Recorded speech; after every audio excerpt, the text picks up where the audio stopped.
Tonight's second place finisher. Plenty of fans here, Brett, and a solid second place finish. Yeah, I got to shout out the Turn 2 Terribles over there. They're all a bunch of good guys to hang out with, talk to. I really like them.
What's going on, everybody? Turn 2 Terribles back again with another episode. It is December 26th. I hope everybody had a fantastic Christmas. I am Jimmy. I'm here with Jay-Z and Chris. We want to thank everybody for coming in and checking us out. You guys have a good Christmas? Oh, yeah? For sure. You got Jordan claws with the sweatshirt stuff, so we're good there. Gevler calls. I like it. Yeah, man, it was great. Good time with the kids. I got twin toddlers, 3 years old. It's prime time gift giving, season for them, and they had a great time with it. It was a great experience. Good. Yeah, I had a pretty good Christmas. I hope everybody else out there that's joining us had a great Christmas. Thank you guys for joining us. If you can, make sure you like and subscribe if you haven't already. If you're just watching us for the first time. We're just a bunch of guys that really like sprint car racing here in Central PA, and we're getting to interview a lot of amazing drivers and crew members, getting to know them a lot more, getting to know their story more than just their on-track results, and it's been a blast doing this. So we appreciate everybody joining us and checking us out. It has been great, and again, spread the message. We're going to hopefully continue doing this till racing season starts with a variety of guests. We have some good things in the works right now that reach a little bit beyond Central PA, just a little bit beyond Central PA. But we're working on some things in the background, and but tonight we're going to stay solidly in Central PA, and tonight we're going to welcome in Kody Hartlaub first, 358 driver, and excited to have him on and see what he's got to say. Let's bring him in. Kody, welcome to the show. Thank you for joining us. Hey guys. Yep. All right. Everybody have a good Christmas? Yeah, man. How about you?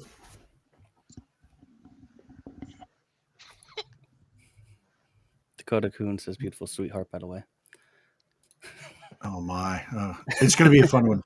Kody, how was your Christmas, buddy? Good. Busy like normal, but everything went good, and got everything that we kind of wanted, and get on with the baby coming here soon, and that's kind of main priority and all that fun stuff. So just keep on, I guess. Yes, sir. So I want to get into all of that. Let's get started here. You have had a busy year, almost basically a complete full year now. You had a really good season under your belt last year, got in all your races plus some. A little bit of background, if some folks, I'd have to know you by now, I think around Central PA, the results kind of speak for that. And, Hartlaub is definitely a Central PA name. I think it's definitely may not be I guess it's a pretty big racing name, I think. Tell me about your background, any other family in racing? Where'd you get your start, and how did you get here? Yeah, so my mom's a Duncan and my dad's a Hartlaub. They've both kind of been around racing forever, as far as I know. My grandpa raced on my mom's side. My mom's brother raced. His son raced. And then, on my dad's side, my dad's uncles raced, and there was some racing. My dad's brother raced a little bit and stuff like that. So yeah, I kind of grew up around it. I kind of started when I was like 4 or 5 years old in RC cars, and then we went from that to go karts when I think was 8, and then we just kind of progressed from there. So 358 this past year. How many seasons in a 358? Not full complete seasons, but how many years have you been in a 358? My first quote unquote full season year was well, wasn't even full, was 2016. We ran a handful of shows then. 2017, we kind of did the same thing. 2018 was gonna be my first full year. Then we ended up missing, I think, a race or two there. 2019, I didn't race at all. 2020 was another handful of races, and then last year and this year were really my first full seasons. Okay, so I mean, my first question is, which wing design do you like best? I don't know. I like the 5x5 because it makes it a lot easier. Like we did this year when we rented a 410 and bolted that in, and you don't have to like change anything. But I seem to race better with the 3x5, but the 5x5, like the cars act a lot different. That was one thing like I noticed definitely when we came back with the 5x5 was like we run a lot more brake now than I used to, and like the cars just obviously react a lot different with that much more downforce. So I mean, I've heard a lot of that, and I think as an outsider spectator fan, the 5x5 makes so much sense for that division. Even if the engine rules aren't quite, 360, right? It's the rest of the country. We're still a little weird here in Central PA for sure. But even if they got the 5x5, I think does it help you though transition even driving style to a 410 better than it would have otherwise? Uh, I don't know. It's tough to say because I only ran one time this year in the 410, and then a couple times last year. But like the motor, like I know you talk to some guys and they'll say like it's not that big of a difference from a 358 to a 410, but like for me it was like when we rented it for that Stevie Smith race this year. Like it was like it took me all the practice to get kind of hands on with it, and then like we weren't too bad in the heat race, and then kind of got in a wreck there with Tyler Esch, but we ran the C main, transferred from that to the B, and came up a little bit through the B. But like the biggest thing I noticed was like I had to go talk to Alan Crimes about it. I was like, man, like these things just set on the left rear off the corner, and they just want to drive left, drive straight to the wall. Like, man, what do I got to do? He's like, how are you using the throttle? I was like, well, I'm kind of driving it like 358. He's like, no. He's like, put an egg under that thing, pretend that there's an egg there. You got to be easy, and it helped. Definitely helped. Yeah, it was funny hearing that and talking with Brett Strickler a couple weeks ago, and it was kind of the same thing. He's throttle happy, but he didn't even know he was because you just don't know. 358, he's like, you got to kind of anticipate, and you get the throttle to it, and it gets going. Not saying they're slow by any means, but the 410 is just a different animal with the combination of that dramatically more horsepower and a lot less weight. So you put those two things together, you got a rocket ship under your foot for sure. So let's talk about 2022 2022 ran how many total races? Do you know a count? I think it was 23 or 24, something like that. Okay. And how many wins did you have? 0 this year. Okay. So I want to talk about that. And I did that on purpose, not to be like, hey, 0 wins, but the consistency you had this season was nothing short of incredible to me in a division that is difficult to do. The amount of hard chargers, if they announce that hard chargers, or again, I feel like all the people I'm kind of close with a little bit had shitty draws all year between you, Brett, and Kyle. I don't know what the deal is, but sounds like a Jay-Z problem, if I may. Maybe I picked the wrong people to be close with here. I don't know. Maybe they picked the wrong guy to be close with. There were so many nights at Lincoln that the speed of your car. Well, I'm gonna put two things out there. I'm gonna let you kind of discuss. First is the nights where you had the bad draw and you got to work your ass off. Then the nights where you have the good draw and for whatever reason your heat didn't go the way you planned and you missed the redraw. That happened a couple times as well. First of all, let's start with the nights where you just don't draw. What is your mindset like when you go back to the trailer after someone or yourself draws that pill? Where's your mindset at? What is your goal throughout the night? It's kind of the same it is every week. I mean, you go out there and you try to do the best you can as soon as you hit the racetrack, every time you hit the racetrack. And, some nights it's tough. Some nights, you get lucky with the pill draw, and some nights you don't. And I mean, you can't. That was kind of one thing Jim Siegel taught me, like especially with the 410s qualifying all the time. It's like you're not always going to qualify good, and he's like, it is what it is, and you got to make do with what you got. And I mean, yeah, you can complain about it, but at the end of the night, your job's to do your best and get the job done, and that's kind of what you have to do.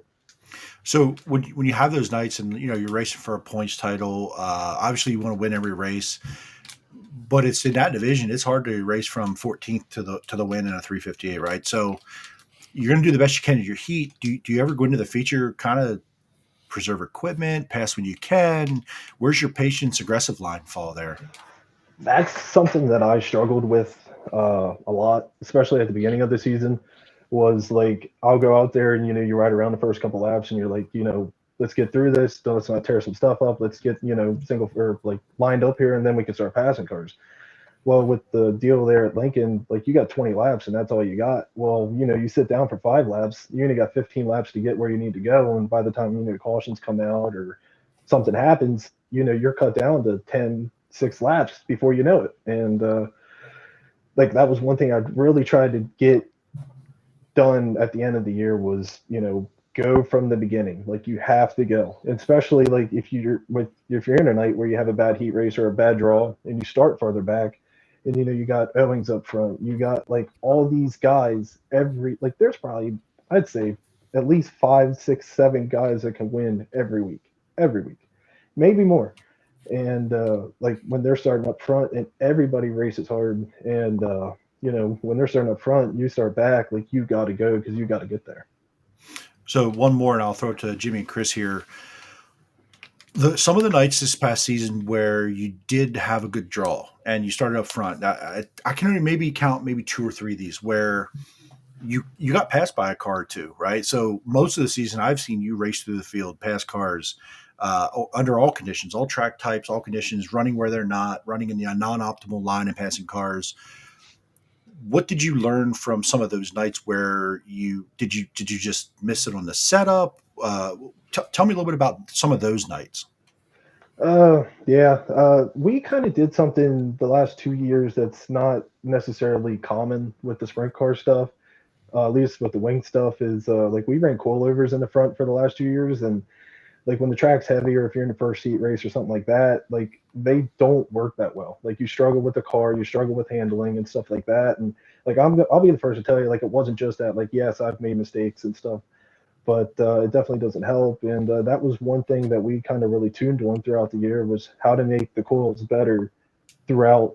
When the track's heavy, when the track's not optimal, because in the future time when the track's like I think there's nothing better, but like you got to get there, and to get there you have to get through heat races, and it's just everything kind of runs in line with each other. So yeah, and I mean I didn't want you to have to say 0 wins out loud to poke any fun at you at all, because you had in my opinion, you had a hell of a season. And I know that's not the results you wanted to be. You want to be in victory lane with the checker flag, but the consistency and it really does show again and again the competitiveness of that division, right? So to me, you're one of the top 3, 4 guys in that division, regardless of experience.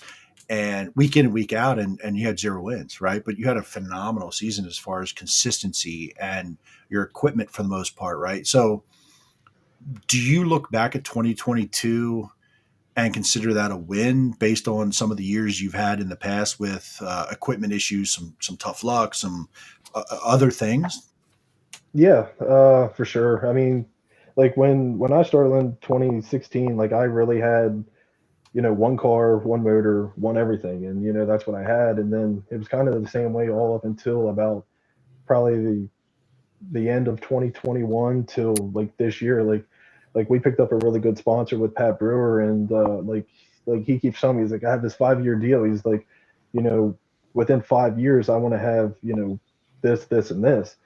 Well, the end of last year we bought a trailer.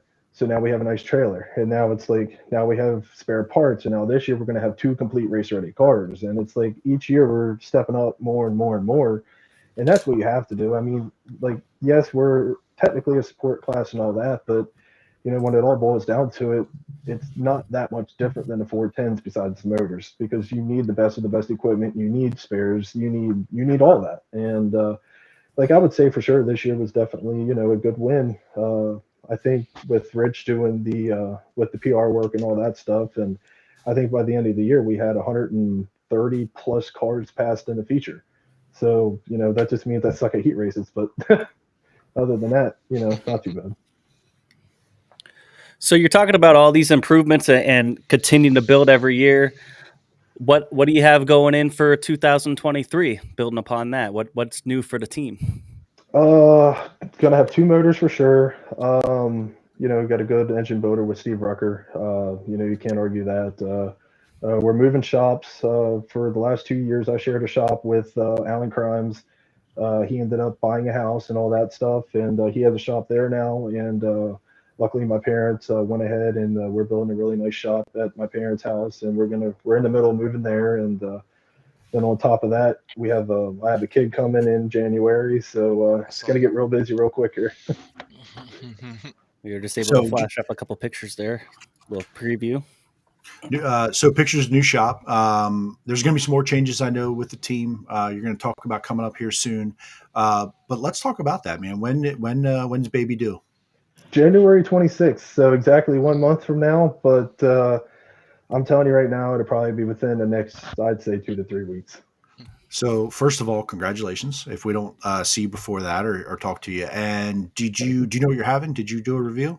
Yeah, we're having a girl. Her name's gonna be Addison. So Okay, should look be at you. Got Awesome. know the gender and you have a name picked out. You're ahead of Yep. like 99% of other fathers at this point, probably. Oh, we have the We nurseries done, the bassinets in the room, the bags packed for the hospital. We're ready to go. Can Awesome. confirm you are weeks ahead of me. My daughter was due January 26th. We figured it all out when she came on January 18th. So you're killing it, bud. So you have three options. Option A, excited. Option B, terrified, and C, both of the above. See, definitely see. For sure, right? That's Yeah. we've been there for sure. Chris, what do you got? No, I mean, to piggyback on it, definitely C. Definitely terrified. I guess the question, Cody, that comes to my head is, what made you want to race sprint cars? Like, who did you look up to growing up? What drivers out there or whoever that made you want to race a sprint car?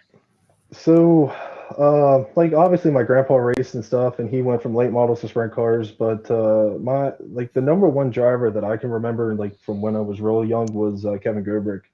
Awesome. I looked up to him, big time. Yeah, I was only 3, 4 years old when he passed away, but like my family on my dad's side actually helped sponsor him when he was in the '92 car, and I always looked up to him. And then Jim Siegel, Steve Siegel, all those guys, and they're part of the reason why I'm where I'm at today. And that's kind of who I looked up to. And I don't know, I've just always liked racing and always wanted to race. And I don't know, it's just one of those sicknesses I guess you get, and you kind of can't get rid of it.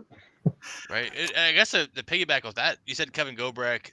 I really liked looking back on his career. One of his favorite cars you've driven. What do you have as far as one of his favorite schemes, or which car that you remember most with Kevin Gobrek? Probably, definitely, it's between the Amco car and the Zemco car. Those Yeah. two were awesome. I like the '92 car just because my family kind of helped sponsor him there, and Right. like we have a little tie-in with that. So Yeah. That Amico car is my favorite. I had that diecast. It's one of my favorite ones. So Yeah, that's a classic for sure. So for 2023, what does your schedule look like? I know Lincoln's schedule came out. I know that was kind of like when we talked to the guys the last couple of weeks, was they were kind of waiting for schedules to come out and formulate. But going to run for a Lincoln title again this year? Is that the plan? yeah, we're gonna do all Lincoln, definitely all Williams Grove. I'm told Path Valley is supposed to have a couple, so we'll see about that. Was told Port possibly has some, so we're definitely going to focus Lincoln, Williams Grove, but the goal is to run all the 358 races there are, depending on no matter where they're at. So we'll just kind of see how the schedule falls and kind of go from there. If we would have some off weeks, we're trying to we did get a new car. We're going to put that together as a new car. We were kind of looking at, a little bit for a 410. We thought about trying to run 4 or 5 or 6 shows with that, on off weeks. But right now it's really hard to find anything. So we might just have a new car there with the second 358 in it. But we'll see how that goes. So you talked about a 410 there briefly, and I gave Chris and Jimmy a little trivia earlier on the background because I knew the answer to this. So because I get to talk to you here and there, you said you ran a 410 this past season. You talked about that experience a little bit. Tell us what race that was at, why that race, and how you put it all together for that day. So it was the Steve Smith tribute at Lincoln. I really wanted to race that race because, like where I work for Moose Blocks, and we're tied in heavily with Stevie and Nikki and all those guys. And not just that. Like I said, Steve and Jim Siegel earlier. Nikki's obviously Steve's daughter and Jim's sister, and they've helped me tremendously. When I started helping them in 2019 till now, basically, I don't want to say everything, but basically everything goes through Steve before I do it. And him and Jim are definitely one of my biggest mentors. And because of that, I wanted to support, Lincoln, support Stevie, support everybody for that race. I know it probably wasn't one of the best races, to run a 410 for and go out there and try to make it. But, we went there, we went to support them, and that's what we went and did, and we had fun doing it. So. And where did you get an engine to run that day? So obviously, like through Moose Blocks, also I have some connections, and we were able to rent one through Bobby Allen. It was one of Jacob's motors, and thanks to Landon for coming over and helping, get it ready and going through the valves and all that stuff with me. Thanks to Newman and thanks to Bobby for making that happen. And it's crazy that day. I remember kind of leading into it. You talked about it. You're going to get out for that race, and being at that race and watching it. And you're right. It was like, if you were going to choose one, maybe that's not the one because you want to run all the laps. You want to if you're going to do it right. But there was a bigger reason and purpose for that race. So totally understandable. But dude, I was so hyped watching you race that day, and like you were competitive. That C main, I think, did you run second or win it? I ran second. So it was kind of funny the way all that worked out was, so that was when Steve Owings was in the 21 car for Parrish. And so me and him lined up on the front row for the C main. We finished 1-2 for that. And then that was the same night Chris Frank ran in a motor from, I think, Lefevre. And we ended up finishing the B main. It was back to back to back, all the 358 guys. So I was like, wow, this is perfect. Yeah. So my question is, like, that experience, how was that? Obviously it was a deeper meaning for you to go just be in the show to take part in it. So like, what was that experience like? Oh, it was awesome. You obviously look back at it and, if you could change this or change that and do better, but it was still awesome. I don't know if they're going to do that race again, but just to say that, we supported it and was there for that, that was cool. And like, just once again, you don't know how many times. I mean, what if, you never get to run a 410 and, Right. just to get to say, we did it and, I had fun and definitely want to go back and do it again. But just, all that stuff, because you don't know what happens, don't know if you ever get one, you never know if you get a chance again. So just had to make the best of what we did. You ran a lot of laps at Lincoln Speedway. Were you more nervous for the hot lap session or the time trial? Time trial for sure. I would assume that, but the first time on there is the hot lap. Okay, I could get it. You're with other cars. You could hide maybe a little bit, but that time trial, man, it's game on, right? Like it's yeah, I was not good at all in time trials, but we made up for it a little bit in the heat race there before we got together with Esh. But no, I still the number one thing I remember from that night was when we went into the B main and like I was going to pass Owings and he was in the 21 car and I thought I went to run the bottom to pass him, and here next thing I know I'm sliding him. I'm like, I hope somebody got a picture of that because I'm going to tell him I slid Brian Monteith. That's awesome. One of the things this season that really stood out to me, and you talked a couple times, you talked to a lot of guys in the pits, and walking through the pits and being in the pits a lot this year, I've noticed that a lot of the drivers do chat with each other, and you may not be super close friends, but there's guys you can lean on and talk to, and you're close to, and you seem to be a guy who can kind of go up and down pit road and bend anybody's ear. And and even if it's a direct competitor, right? So one of the things that stood out to me this past season, was an incident on pit road. Just happened to be in there with Nat Tuckey, with a truck, with one of the push truck drivers, and I believe you ended up letting him borrow the wing. Is that correct? Yeah, so it was actually one of our good friends was unfortunately the push truck driver, and he suffered a medical emergency there, and Nat was just kind of there and an innocent bystander. So I did. It was right in front of my trailer, and like I knew Nat. He didn't. I know him. Not that great, but if I ever need something, he'll help me out, and that's kind of how I try to be. Like we're part next to Stricklers and all those guys, and we're there to you're there to race, but if somebody else needs help, like you go to help them, and Nat didn't have a top wing or nothing like that, and so we pulled mine down and was able to get it all switched out so he could go out there and race, and that's just kind of part of racing too. We're there for the competitiveness, but at the same point, you got to help out where you can. So, who helps you get up and I say up and down the road, like you travel a lot, but who helps you get to the racetrack every week with the team? Who's with you every week? So, typically we have shop nights Mondays and Wednesdays, and then I'll go down early Saturdays or Fridays or whatever it is, whatever night we're racing. But so my dad's there every night, every week. My sponsor that we picked up last year, Pat Brewer, he's there every night, every week when he can be. And me and him, and we picked up Jared.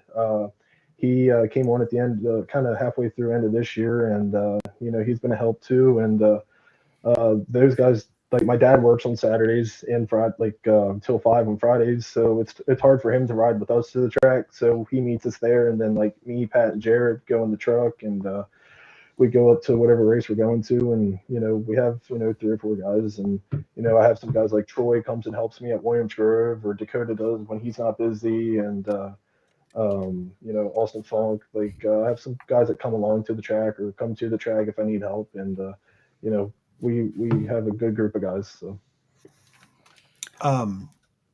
you talked about Pat Brewer. Obviously, his name on the car. Do you have Jimmy? You got a picture of the car handy there to put up? So, as we look at the car for everybody watching, Pat Brewer, see the big name on the side of the car.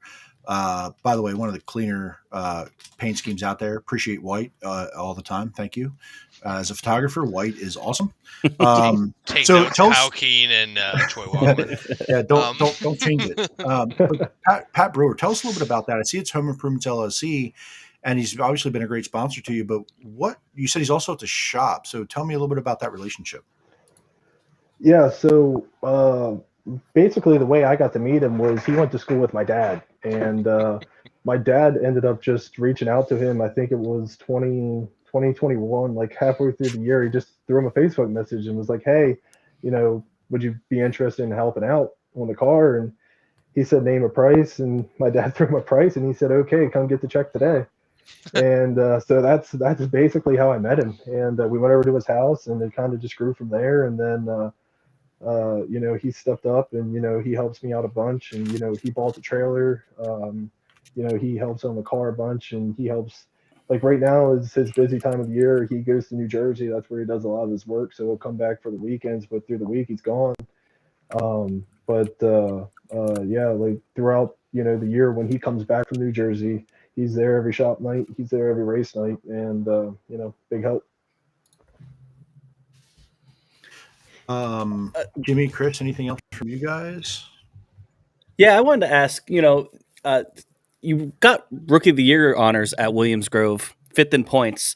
Was there something that you were able to learn, from there, throughout the year that you could take into next season to help yourself improve? Yeah, we weren't even planning on running Williams Grove this year until we heard about, Trailways closing. Like our goal this year was going to be Trailways in Lincoln. But with Trailways closing, that kind of opened up our Friday nights. And then they had a couple of rainouts there at the beginning of the year, and we only had one motor. So like we were kind of debating on, do we push it? Do we not push it? What do we do? And so they had a couple of rainouts in a row, and then we ended up having, I think it was 9 or 8 or 7 races or something like that. They got in, and we hit all of them. And what I learned is, it may suck watching at Williams Grove, but it's really fun to race there. I love racing Williams Grove. And Right. go ahead. I just want to point out that Cody's not my favorite because he said that Williams Grove's his favorite track, basically. I don't know if I'd go quite that Oh, far. hey, now, buddy. that was actually going to lead to my question was, you obviously ran this year a lot at Williams Grove, and the difference was, like, how much fun it is to drive versus what maybe a fan would see versus saying a race at Lincoln that a fan's watching driver-wise also. Yeah, Words. it's I don't know how to describe it, because Lincoln's fast, yes. Lincoln gets wide, yes.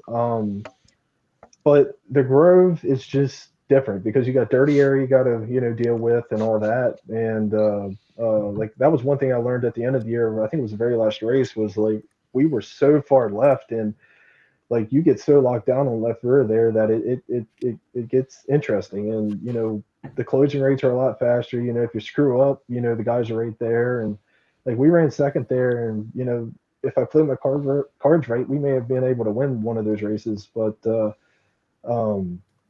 was just fun experience just to be able to race at the historic Williams Grove. So Awesome. I had one more question. Yeah, Okay. go ahead. I was just curious. We've seen a couple guys maybe go to like run URC at Port Royal or Sealands Grove. Is anything that might be in the cards for next year, or never we'll really thought see. about it? I mean, from what it sounds like, the 358 deal was supposed to be, I know it looked like Lincoln may have dropped a race or two, but I think Williams Grove was supposed to pick up a race or two. So we'll see how that works out. But it all kind of depends on how the schedule works because, at the beginning of the year, you're kind of hammered every week. And then at the end of the year, it seems like we only race once a month. So, like, we'll kind of see and play our cards there and see, where we're at equipment-wise and stuff by that point. But I'm not sure yet. Who knows? I mean, like I said, our main goal was to try to get a 410 and on those off weeks, try to run that. But who knows? I mean, we still got to get a motor and, see if we can even find one. So we'll see. We'll just, right now our goal is all the 358 races and we'll fill it in with whatever we can. So Awesome. What are your thoughts on Baps Motor Speedway? Do you like that place? I do. Personally, we only ran there once this year, and that was my first time there since 2018, I think it was. I had a really good race there with Jade and a couple guys, and I think we ended up running third, I think it was there. And, I think it definitely, that would be a track that I wish had more races. Yeah, same. It was not, the perfect feature. We had a lot of wrecks and all that, but like racing wise, that was one of the few tracks come feature time we were sliding each other and you could do it. And I really wish they would pick up more races for us there. I have always enjoyed the racing there, and I think that there was a period where it seemed like when the 410s were there, 350 each were there a lot with them. And then that sort of just faded away recently. And I don't know why, because I think with the wing design, with the 5x5, I think that place race is probably better with that wing. The closing rates, and I think it's a mix between short track and a big track. And it's always raced well in a 410. I could imagine it doing well on a 358 as well. And guys that may start 8th, 9th, 10th, 11th really could have some opportunities to pass cars with that mix of big track, little track feel, where Lincoln can be hard sometimes because it's a little track, and then Williams Grove is just so aero dependent that it's hard to just make up the ground. So I think it would be the perfect mix. I really wish that it had more opportunities for you guys to race on it. Have you raced Port Royal before? I have never raced Port, but to go back with the BAPS thing, also I wanted to add was that was the first time that they ever left us, or I should say I was ever a part of, was the hot lap time trial deal. And for me, like I hate pulling pills, but that hot lap time trial thing, that was cool.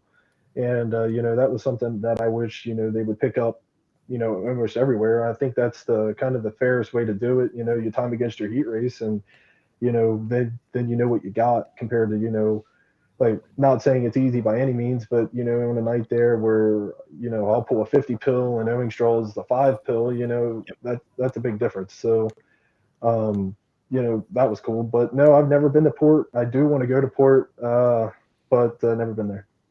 I'm wondering if maybe a URC show or something, if you could get tied with that. I've seen some 358 guys do that. and compete fairly well. And I think your program is strong enough that you could probably compete and get some at least laps under your belt. I don't know how many times they are there this year, but that might be a cool opportunity for you. I wanted to ask you that earlier, and I got sidetracked on my thoughts. If you had it your way, would you ever handicap with a pill draw ever again, or would you like to do the time groups? I think the time groups is the fairest way to do it. There's never really one perfect solution. It's not going to be. Everybody's going to have a different opinion, and you got to respect that. But I just think that deal is the most even way to do it. Personally, I think the way they did it was top four in your heat was inverted, so then they would start fourth, and then I forget how it was. It was fastest heat winner and fastest guy out of the heat were the guys that free drew for the future, I think it was. And I just think that's the fairest way to do it. Yeah, and I think with the division that you guys, with 358 division, we've talked about a ton being so competitive. And sometimes if you're the second division, you don't always have the raciest racetrack. So if you are a guy like yourself, and the idea of handicapping, not only, first of all, pill draw, but then if you do make the invert, you won the week before, where are you starting? 12th, I think it is. 12th, I right? think it's 10th or 12th. I think they may have changed it to 10th this year, but yeah, it's somewhere around there. Something like that. That's hard to do, right? Even if you're Yeah. a good car, 10th place is hard to do when you do maybe have an Owings or a Jaden or, a Strickler or multitude of guys, a Fletcher, right? That's hard to do. It's hard to go past all those guys, and that's it's supposed to be. But at the same time, and you're also sort of getting penalized for being a fast guy. So it doesn't make a lot of sense when there's 6, 8, 10 of you. If all 10 of you were fast and you're in the top 10, it could be a hell of a race, right? You don't have to you don't have to start 10th. So Brad Ferry actually had a question in the chat there. Who was your favorite driver growing up? And I know you talked about Kevin Gobrecht a little bit. After, unfortunately, Gobrecht passed, did you have someone else you tended to follow along with? Not as you got older? In sprint car side, not really, honestly, because around that age, I watched a lot, and I mean a lot of NASCAR, and my favorite guy was always Jeff Gordon. Just My because man, let's Oh, go. no. he came from a Buying good the background. T-shirt. and- I'll buy the T-shirt tomorrow morning, buddy. Chris Lynn gonna be your number one fan now. Anything we can do to get him out of the JG stuff. So No. Uh-oh. Jordan's a nice guy. Hey, I am being told in a back channel chat that the Steve Smith race is on next year again for 2023. So That leads me into a thought I had. Yeah. Kody, you talked about you have 4 to 6 hopeful 410 races this year. Is that your ultimate goal, to go 410 racing at some point down the road? Is that your vision? Yeah, for sure. In a perfect world, I realize, I'm kind of old now. I'm 27, so I'm no Cam, I'm no any of that, and if I could get a deal where I could race weekly in a 410, Williams Grove, Lincoln, whatever, I would be content with that. That's our goal, and that's my goal, is to get to that point. That's awesome. So how do you think it's going to go for 2023 with a newborn and racing season? What's the wife have to say about that? Well, that's one of the bonuses of building the shop at my parents' house. So we have a built-in, babysitter. So, I think it'd be good because we do have our dedicated shop notes, but we take care of the schedule. I'm not here. We do a lot of running because racing, you're always gone. You're always getting parts or at the shop or whatever. And that's one of the things that sucks about not having it at your house. But you still got to make time for your family. So, absolutely. We'll get you wrapped up here. Tell us a little bit about the sponsors you have. We talked about Brewer, but helped you out with a little project over the winter here, and the list is long. So, tell us who helps you out with your program. So obviously, Pat Brewer with Brewer Home Improvements, Moose Blocks where I work. Steve, Susan, they're really big supporters and really helped me out a ton. Stevie Smith Tie, same deal, helped me out a ton. Then we picked one up last year that was Travis Lobb with TNN Solutions. You probably know him from running the red, white, and blue tow truck at Lincoln. phenomenal, guy and great people. And, they helped out a ton with this garage build. He came over and did all the excavating and all that stuff. And, so he helped out a ton. We got Brandon. Brandon, I went to him now for designs for the last 2 years, and he helps me out. Her Electric, Pretzel Boy. Trying to think here. Who else do we got? Barbie Miller Realtors. Appraisal. Yep. I was gonna say Sage Falk and Sons. He helped me out. When he was one of Jim's biggest supporters, and he helped me out a ton. He him Haas Shocks, Bigum Appraisals. All those guys. We still have a big sideboard open, but we're grateful for the help that we do have. And keep an eye out on Kody's socials, some of his PR coming out here in the next, 30, 45 days maybe. Keep an eye out. There'll be some other things coming out for 2023, some cool, exciting stuff from Addicted to Dirt, right? You're with Rich with Addicted to Dirt. He does some of your PR stuff, and got to know Rich pretty well this past season. He does a great job. And, I know he's a big supporter of yours and does a good job for you. Yeah, for sure. That was one thing, I reached out to him, I think it was the beginning of last year, and I asked him, I said, like, my whole goal was, you got all these people that are racing 358s, and, you got your guys in the 410s, but, like, I was trying to make myself stand out from the rest of the 358 guys, and I'm like, what can I do to do this? And, PR and releases like that was one of the biggest things. Chase does a great job with doing his, in the shop videos and stuff like that, but I think Rich really helped me, step up my game and, help, just get my name out there. Awesome. Guys have anything before let Kody out of here? Nah, I look forward to seeing your season, buddy. I want to see how it goes. Cheering for you. Thank you. Yeah, man, appreciate you having you on.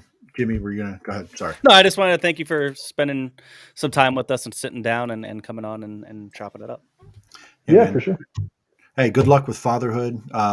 Greatest time and most difficult and challenging and awesome and frustrating and amazing time you'll ever experience. All of that, dude. You're gonna be great. I know it. Good luck in 2023. And I want to make it a point to let you know when you win on a Friday or Saturday night, you're going to come back here on a Monday, and I'm going to ask you how many races you won this year, and you get to say at least one. Okay. Before we get to that point, we're going to burn down Victory Lane for you. So, yes, absolutely, man. Hey, good luck to you. Happy holidays. Good luck to you, and we'll see you down the road, buddy. Alrighty, thank you, guys. Thanks, Kody. Appreciate it, buddy. Thanks, Kody. Thanks, Kody, for joining us. We'll be right back. We're going to take about 2-minute break or so, and we'll have Brandon Raymer on when we come back. Don't go away.